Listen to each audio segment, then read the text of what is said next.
Hey! Welcome to SuzieVision.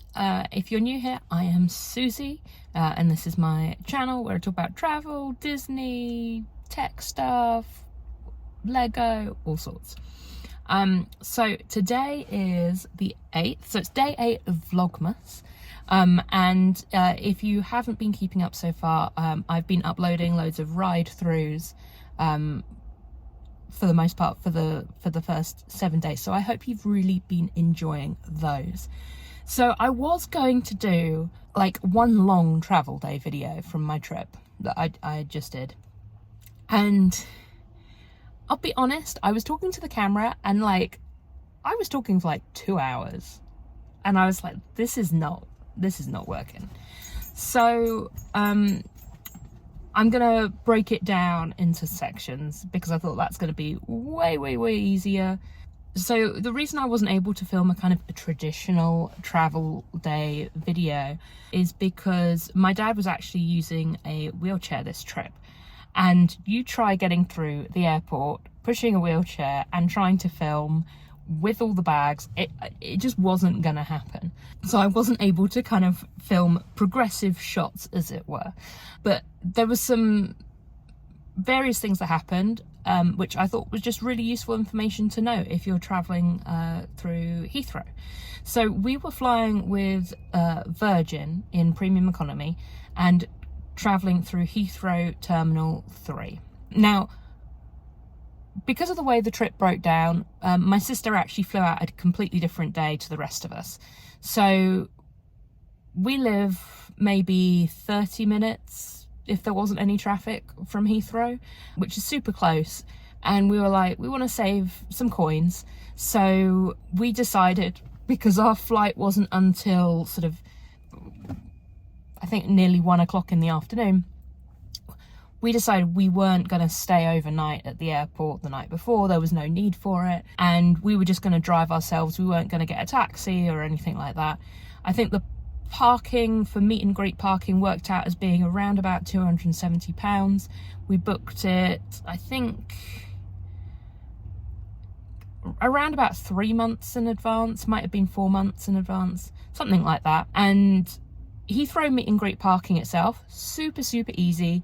You go into the short stay parking, you literally drive in, park your car in the designated spaces, hand the keys over, sign a piece of paper. They give you the email address to contact them on if there are any problems when you're coming back, like you have to fly back early, you're flying back late, whatever.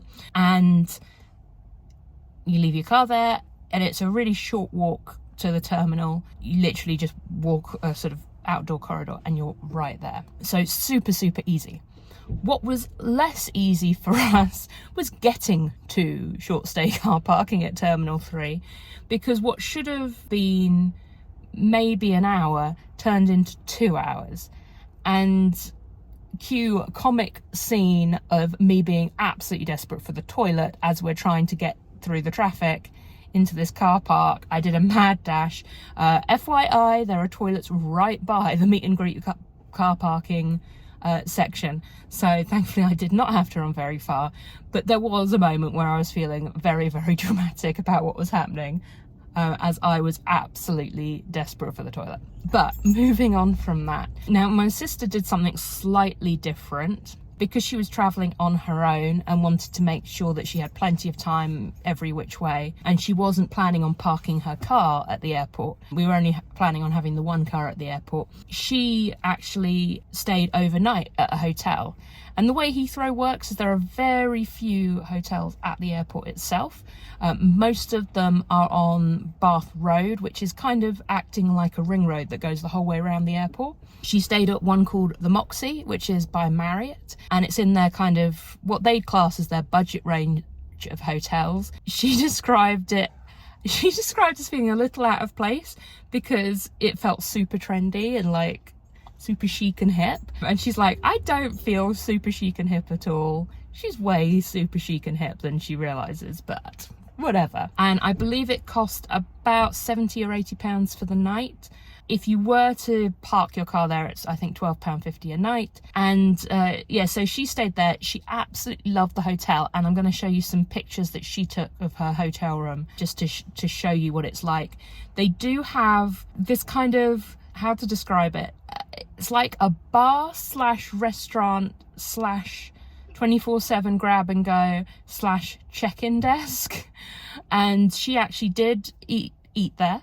I think she said pizza and nachos or something, and she said perfectly fine, did the job. And she really liked the fact that you could basically get a coffee there if you wanted to in the morning, and they had, you know, croissants and things in the morning for breakfast if you needed them. Her room did have coffee making facilities and tea making facilities, which again suited her because she likes a cup of tea. That's never something I notice in hotel rooms because I just don't drink tea and coffee, so it doesn't really bother me whether there's a kettle or not. Shower in the bathroom and a queen size bed, and internet is all included and everything. Now, I had checked, because I actually did the booking for her, I had checked and saw it was on the Hotel Hopper route, which is the bus that you would normally take from one of the Bath Road hotels to the airport. And it was like, yes, it's on the route. The Hotel Hopper's like £5.50. You pay with a contactless card when you get on the bus. There is an app as well where I think you save 50p if you do it on the app. And she gets to the hotel and she sees no signs for the Hotel Hopper anywhere and was like, are you sure?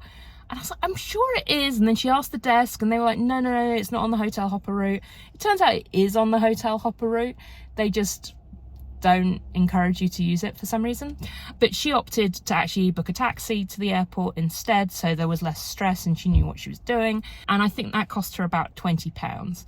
So the whole thing cost her about £100 to stay at the hotel and then get to the airport in the morning, because she had, her flight, unlike ours, was first thing in the morning, so she much preferred having that extra time and everything. Other things to note at Terminal 3, so because of my anxiety, I do have a sunflower lanyard. That is something that you can actually get from Heathrow customer assistance desks, or you can go on the Sunflower Lanyard website, which I'll link below, or you can actually get them from like Tesco's. I got mine from Harry Potter studio tour.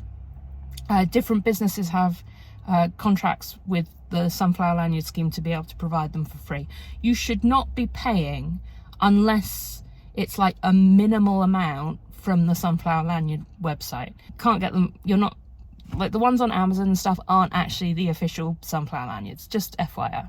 So I have that. My dad was in a wheelchair and we had contacted Virgin in advance to ask about assistance too. Virgin were great up to a point. It was less obvious what we were supposed to do once we were at Heathrow.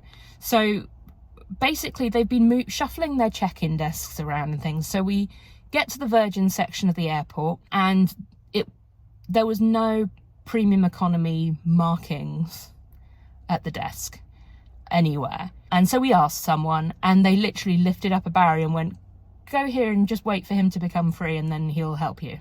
I'm like, okay, because we're just dropping bags. Like, it shouldn't take that long to just drop a bag. And it didn't take that long once we spoke to him. He tagged our chair and then told us where the elevator was to get up to security, but was just like, you just go through the regular security line. So we get in the regular security line and we're kind of halfway through the extended bit of this line, and then this guy starts waving at us and is like, no, you've got to come over here, and pulls us out of the line, because basically if you've got a wheelchair you can only go through certain security gates because they're not wide enough. And we're like, why is there not a separate line? Like, this is not obvious at all. You know, when you go through MCO, for example, there's a very obvious separate line for wheelchairs. This was not obvious, and certainly no one was really paying any attention to my Sunflower Lanyard, even though Heathrow are part of the scheme and meant to acknowledge it. There was really no acknowledgement. No one asked if I needed any additional assistance at any point. So I was grateful that I was with my dad in the wheelchair, because he was being pulled out of every line, and that helped me massively. But like, if I'd been on my own, I'm not sure how much assistance I would have actually got if I'd started panicking or anything. But hey ho. And in terms of how much time we had at the terminal, it really wasn't much. We had maybe an hour, and I'd seen on people's videos that like the restaurants people were queuing for them, and it was kind of crazy. So I was like, we're beelining for the restaurant, and we had a really nice meal. I'm going to show you the menu now while I'm talking. And yeah, it was really nice. I think I had, what did I have? I think I had avocado toast or something. Yeah, whatever the one with avocado is, that's what I had. And my mum was able to dash off to duty free. There was a little bit of drama when she didn't come back from duty free, and we're like, where have you gone? Do we go without you? And I will also say that the gate, this is classic British airport right here, because if anyone hasn't travelled through a UK airport, they are huge in terms of where the terminal bit is compared to where the gate is. Like, you walk miles to get to the gate sometimes, and it always seems to be whatever airline I fly, and I've flown different airlines, whatever airline I fly, mine is the gate furthest from the terminal, always.